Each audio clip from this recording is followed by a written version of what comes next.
Croeso i sgiliau ar gyfer chwaraeon. Ni'n mynd i ddangos i chi sut i chwarae'r gêm T at a fi at a T, a sut i ddefnyddio i sesiwn racedi.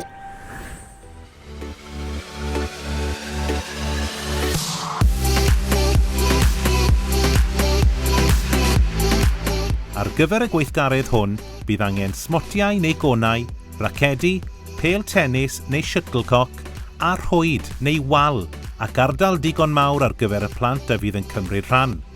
Rhowch gonau o'r un lliw mewn sgwar neu betreal i ffwrdd o waliau neu unrhyw rwystrau. Dyma fydd eich man chwarae. Gallwch hefyd ddefnyddio marciau llinell os oes rai.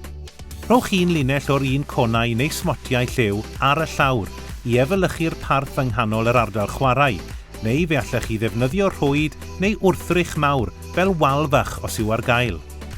Rhannwch y plant i sefyll yn gyfartal ar ddwy ochr y parth canolog.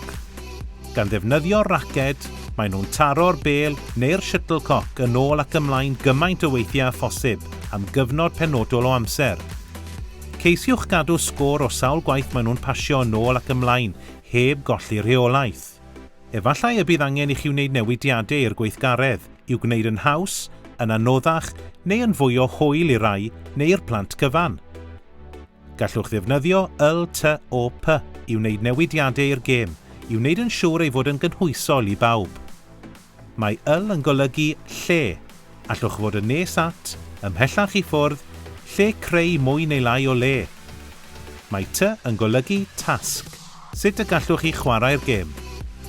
Mae O yn golygu offer, pa offer ydych chi'n ei ddefnyddio. Mae P yn golygu pobl, faint o bobl sy'n cymryd rhan. Dyma ychydig o syniadau. Gofynnwch i'r plentyn ddechrau ymhellach i ffwrdd oddi wrth bartner. Taro gwrthrych yn ôl ac ymlaen i wneud y symudiad yn anoddach i'r wrthblaid. Ailosodwch bob amser ar ôl pob ymgais i ganol y man chwarae. Ychwanegwch 2 smotyn neu darged yng nghefn yr ardal chwarae.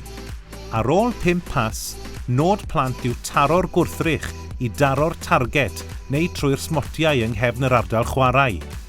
Gallwch bob amser ofyn i'r plant am ei syniadau. Cyn belled ei fod yn ddiogel, rhowch gynnig arni.